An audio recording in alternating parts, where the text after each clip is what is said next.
pas de revendication, malgré tout, on parle d'attentat, bien sûr.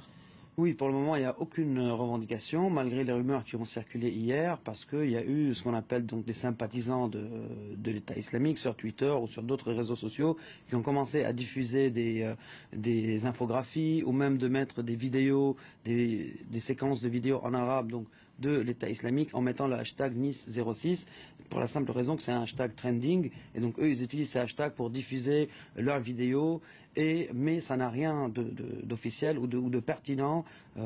Jusqu'à ce moment-là, il n'y a aucune revendication. Même s'il faut rappeler quand même le contexte donc à Nice. À Nice, il y a eu beaucoup de départs pour le djihad depuis Nice, plus d'une centaine de personnes, que ce soit dans les rangs d'Al-Qaïda ou de l'État islamique. Donc c'est à prendre bien sûr en considération. Et aussi le qualificatif qu'a choisi de dire le président de la République, de dire attentat, donc terroriste islamiste, c'est aussi à prendre en considération, même si on a très peu d'éléments au moment là où on parle, et que à ce moment-là, il n'y a pas encore eu de revendication de la part d'une organisation ou d'une autre, parce que le mode opératoire, donc passer avec une voiture sur des civils, c'est un mode opératoire qu'a appelé à appliquer Al-Qaïda dès 2010.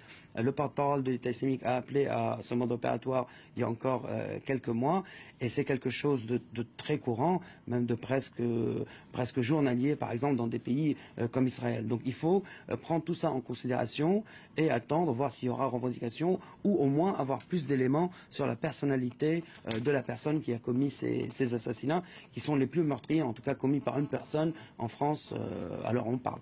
Alors justement, vous le disiez, hein, Nice, c'est un foyer d'envoi de djihadistes vers la Syrie, vers ces terres du groupe État islamique. Mais est-ce que ça en fait une cible, cette ville, vraiment, des djihadistes? Bah écoutez, ça en fait une cible.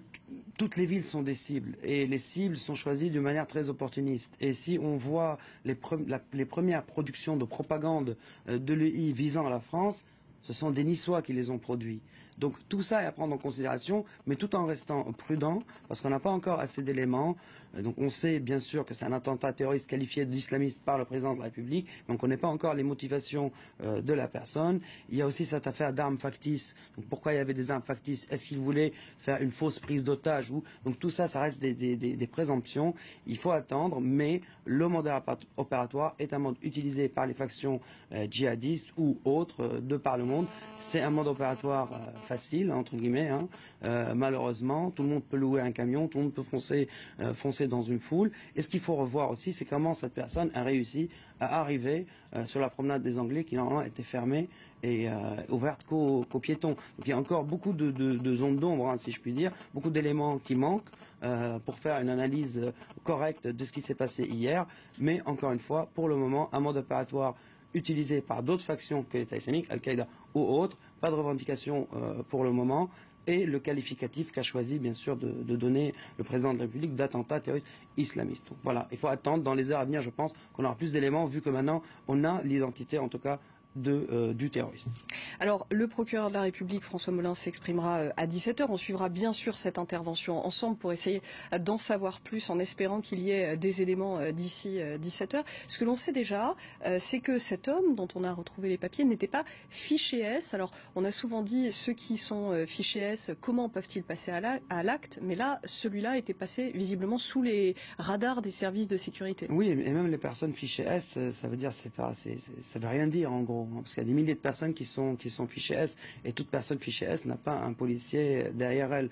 Après, c'est le problème qui se pose aujourd'hui aux autorités, que ce soit en France ou ailleurs, c'est comment jauger le degré de la menace, et quelle personne est vraiment un danger et quelle autre l'est pas. Et on sait aujourd'hui que, vu qu'il n'y a pas de profil type, donc du djihadiste ou du terroriste, si on va bien sûr sur cette piste-là, c'est très difficile de savoir. Il y en a qui ont un passé de délinquant, comme cette personne-là, d'après les premiers éléments, on sait qu'il était connu par les services de police, mais on ne sait pas pourquoi, pour quelle raison. Ça peut être une embrouille domestique, ça peut être un vol, ça peut être tout et n'importe quoi. Et il n'était pas connu par les services de renseignement pour des faits de terrorisme. Donc aujourd'hui, cette idéologie djihadiste, encore une fois, si on va sur cette piste-là, elle ratisse large.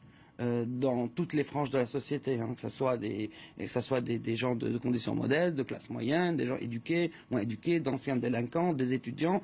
Et donc ça rend le travail des autorités et des services d'enseignement très très difficile. Et d'ailleurs, ce qui a été très bien reflété dans le rapport de la commission d'enquête qui est sorti encore quelques jours, où le chef de la DGSI, le chef de la DGSE, ils étaient d'accord au moins sur une chose, de dire que la menace, elle est diffuse, est très très dure à contrôler et qu'elle est surtout interne. Ça veut dire aller frapper en Syrie et en Irak, ça ne va pas empêcher un Français ou un résident en France d'agir au nom d'un groupe, parce que les moyens utilisés sont toujours locaux, même quand l'attentat est ça veut dire de moyenne intensité, comme on a vu par exemple les attaques du Bataclan, les armes ont été achetées ici, les explosifs fabriqués ici, même si les djihadistes revenaient de Syrie. Et aujourd'hui, louer une camionnette et foncer dans la foule, ça ne demande pas beaucoup de moyens. Donc c'est ça qui rend les choses très difficiles à pister. Extrêmement dangereuses. Merci beaucoup Wassim Nasr.